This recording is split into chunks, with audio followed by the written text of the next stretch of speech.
Hello les geeks, c'est Aldric de Game Geek et bienvenue sur la chaîne YouTube de Game Geek.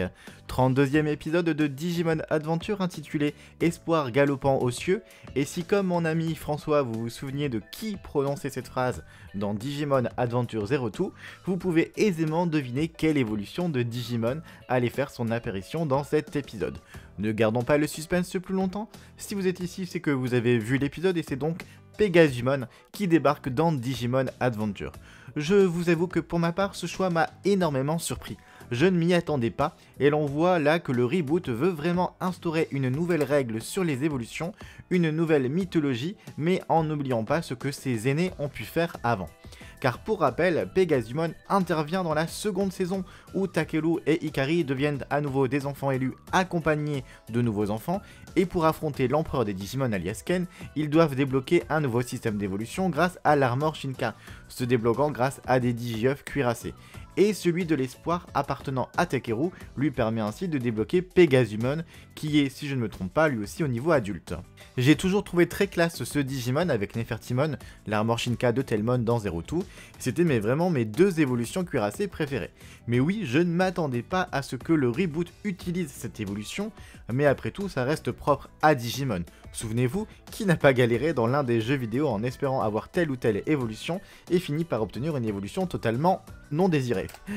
Enfin bref, avant d'arriver à l'apparition de Pegasumon, on peut dire sans nul doute que cet épisode était clairement là pour mettre en avant Takeru et Patamon. Alors que ces deux derniers sont poursuivis par un Fengumon, ils sont sauvés in extremis par Sora, Taichi, leur Digimon et Commandarumon.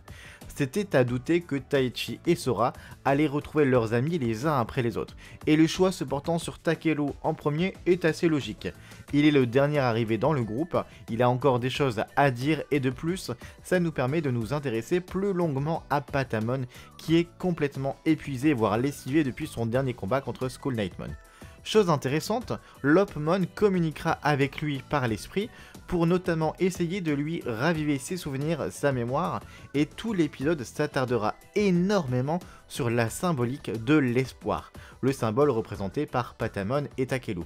C'est vrai que jusqu'à présent, le gros reproche que l'on peut faire à ce reboot, du moins un reproche parmi tant d'autres, on est d'accord, c'est de totalement occulter la symbolique des symboles. Si on a un nouveau venu, on ne nous donne aucune explication et il faut alors compter sur un visionnage de la première série pour savoir que certaines choses ont lieu grâce à ces symboles qui sont ici représentés notamment dans les Digivice. Mais ici, Patamon insiste énormément sur le fait qu'il représente l'espoir. Autant vous dire qu'il est plus que probable que la semaine prochaine, on s'intéresse à la lumière représentée par Ikari, du moins c'est ce que laisse supposer le preview, mais ça c'est une autre histoire. Takeru et Patamon sont donc pris sous l'aile de Taichi et Sora, mais ils n'auront pas le temps de se reposer bien longtemps qu'ils sont à nouveau surpris, tiens donc c'est une surprise, par d'autres Fengumon mais aussi par Cerberumon, l'évolution ultime de ces fameux Digimon. J'ai trouvé d'ailleurs au passage ce Digimon faisant référence à Cerber le chien à trois têtes des enfers assez classe. Alors qu'il tente de fuir à dos de Commandarumon, il tente également de riposter et de se défendre. J'ai alors énormément aimé une scène en particulier, c'est celle où Sora tente de protéger Takeru, mais qu'elle est blessée au passage, et c'est cela d'ailleurs qui va débloquer Takeru et Patamon, mais j'y reviens juste après.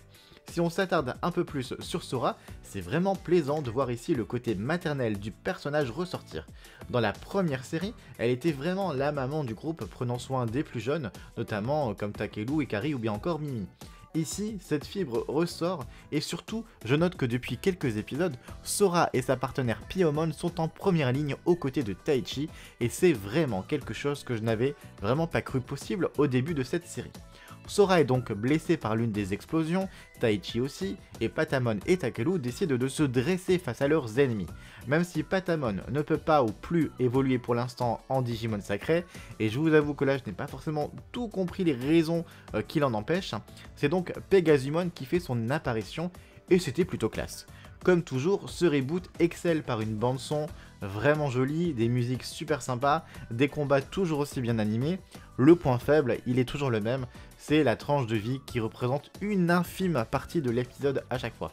Et c'est vraiment le truc qui me frustre vraiment le plus. Nous qui n'avions pas de nouvelles depuis 2 ou 3 épisodes des autres personnages, on les aperçoit de nouveau, mais alors vraiment très brièvement.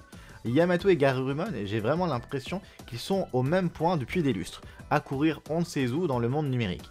Vraiment, à chaque fois qu'on les voit, c'est la même animation qui est utilisée, c'est vraiment dingue. Et en tout cas, le grand frère de Takeru est rassuré de savoir que le plus jeune est en lieu sûr, notamment protégé par Taichi et Sora. Kojiro, lui, est toujours vraiment en train de traverser la guerre. Quand on voit les Tankmon et les autres Digimon, on se demande comment il fait pour survivre à cette traversée. Et visiblement, il annonce que les choses dans le monde réel se précipitent. Pareil, c'est assez frustrant d'en être toujours au même point avec lui, mais passons. On a ensuite Mimi et Joe, qui dénotent vraiment toujours et sont là pour apporter un peu d'humour et de fraîcheur. Joe est toujours complètement à poil au passage, je ne sais pas ce qu'ils veulent avec lui, mais ils ont décidé de le laisser tout nu depuis quelques épisodes. Il est capturé par un Digimon dans les sources chaudes et Gomamon va devoir l'aider. Et ça s'arrête là.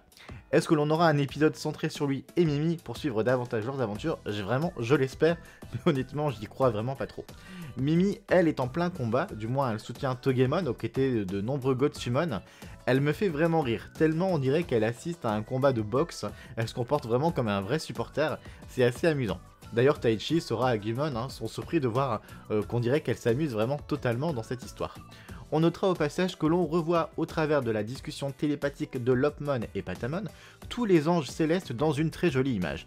De nouvelles révélations se profilent très bientôt, j'ai vraiment cette impression là, et c'est tellement ce que j'attends le plus. Avant de conclure, n'oubliez pas que le deuxième épisode de 20 ans de Digimon en France est disponible et s'intéresse à la Digimania, goodies, jeux vidéo, VP, Digivice ou magazine, vous saurez tout.